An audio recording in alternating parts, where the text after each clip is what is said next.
Okay, so today we're going to be applying or looking at applying conflict theory to Afghanistan. So, as we have looked at before and hopefully remember, conflict theory is based on Marxist theory that looks at the relationships between those groups in power and control and those that have limited power. So hopefully, as we remember, conflict theorists believe that groups who control the most resources will use coercion and control to maintain their power. So therefore, conflict theory focuses on how society functions not through consensus and hegemony, but through power and dominance. It also argues that all groups will continue to struggle for power until the marginalised oppressed groups rise up to take control of the country's resources. So with this in mind, let's now apply conflict theory to Afghanistan and see how well it explains change, resistance to change, and continuity. So conflict theory explains continuity and resistance to change really well in Afghanistan. However, it struggles to explain most of the causes for changes that have occurred. This is the case as most changes to family life and population have occurred from macro institutions and groups rather than the oppressed individuals and groups. There is a clear struggle for resources occurring within Afghanistan, which aligns well with conflict theory, as the continuous conflict from the 1980s to 2000s depleted Afghanistan's economy and infrastructure, and the government is still rebuilding its cities, especially with the rate of urban migration that is occurring currently. So the governments are really struggling to keep up with those resources, to keep up with that infrastructure. So there's a clear struggle for those resources.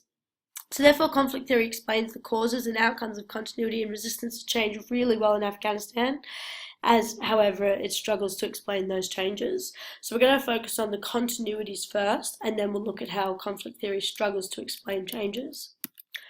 Okay, so first of all, macro level continuities. So conflict theorists believe that those who hold the power will use force and their resources to maintain it. This assumption can be clearly applied to the government's failure to pass or enforce laws that would protect women's rights within the home and at work or on micro-meso levels. One of the more significant resources, the religion or Islam, and this is a significant resource as many struggle to access it without turning to those in power, so for example the mullah. And religion, therefore, is often used or cited as a cause to reject increases to women's rights. Therefore, the government is using a significant resource, their religion, to kind of maintain their power and coerce people into following their views. And so therefore it can be argued that the government is attempting to maintain its power in two ways.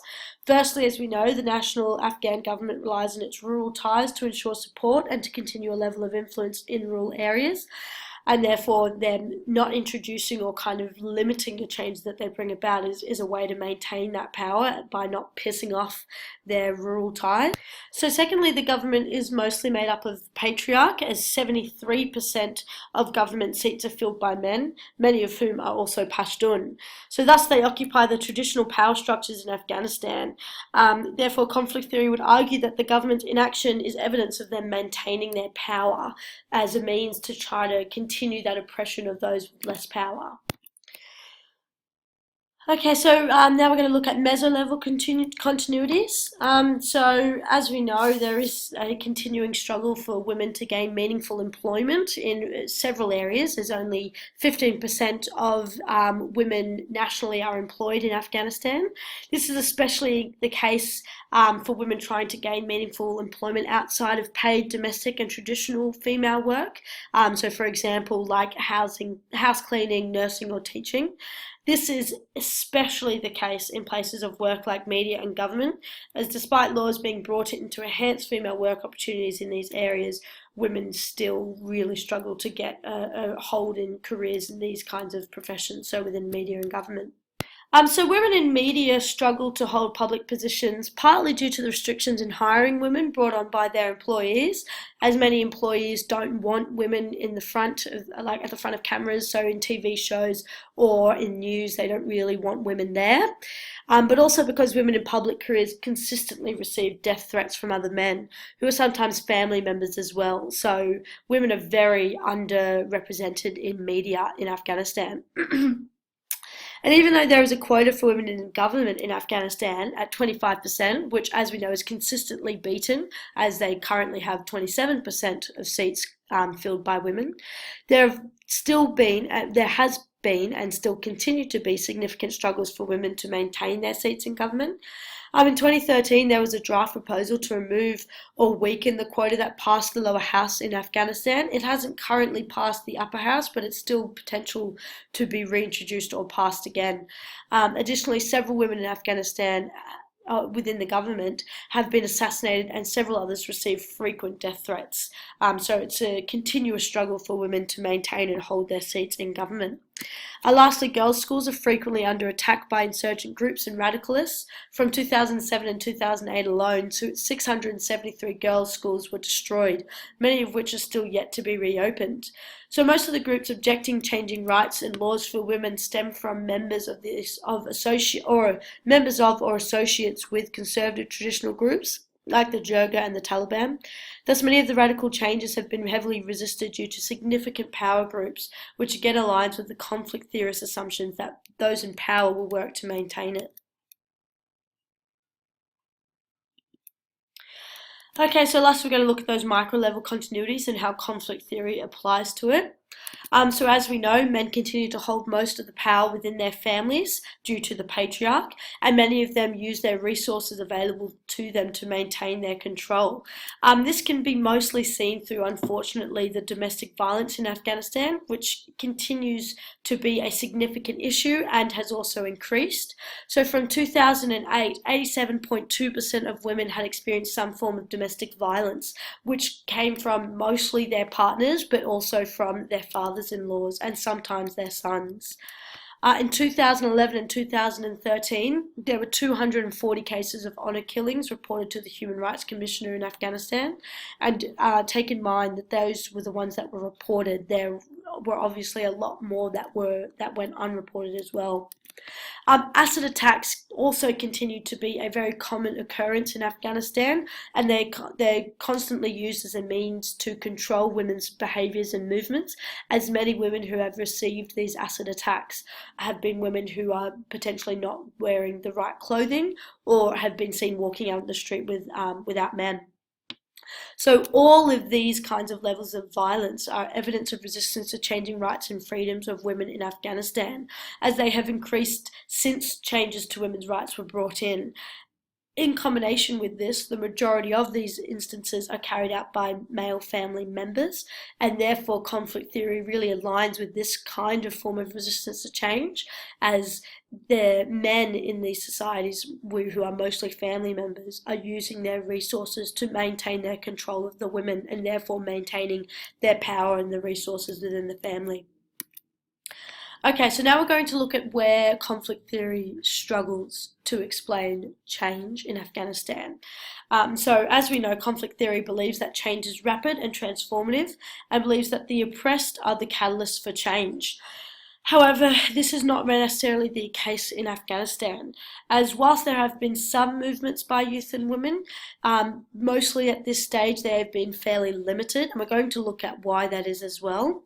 Women and youth, even though these movements have been limited, women and youth are still seen as agents of social change in Afghanistan, but they're not the main group to bring about change in Afghanistan.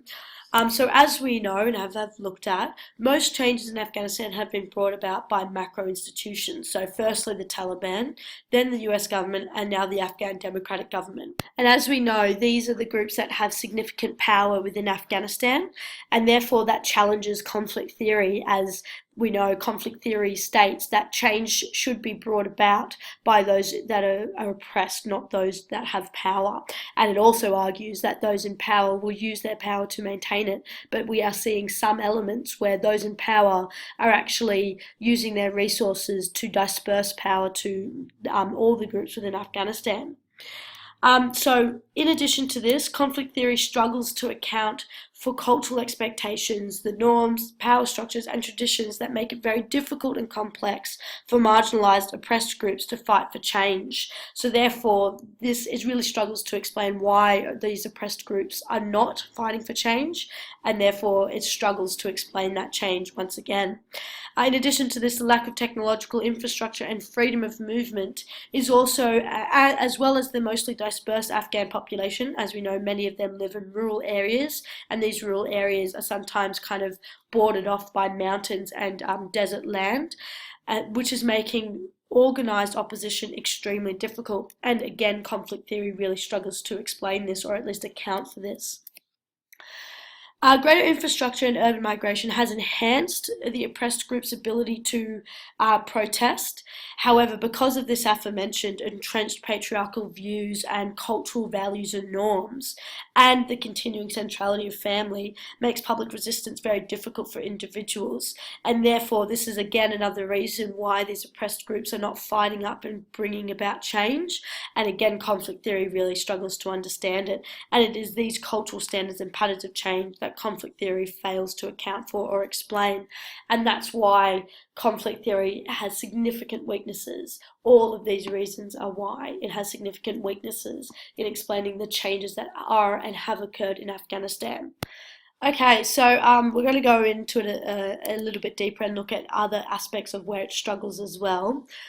So additionally, conflict theory suggests that change is rapid and progressive with elements of resistance. So therefore it's a dialectical, well, conflict theory is a dialectical direction.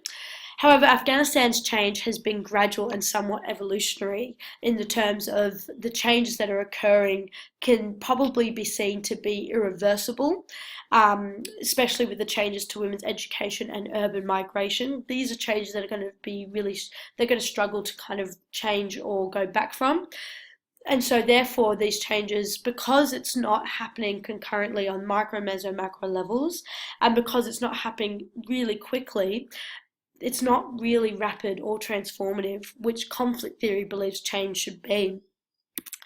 And this is mostly due to significant resistance by power groups, coupled with cultural lag. Changes have not been occurring concurrently or rapidly.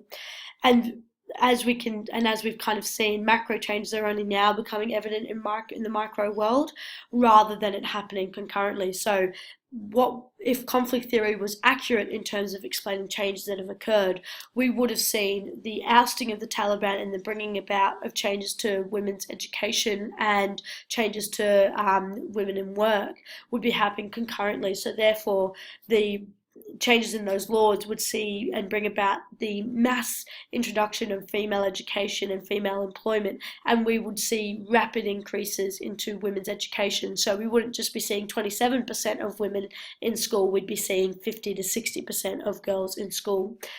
So therefore, it's not really rapid or transformative.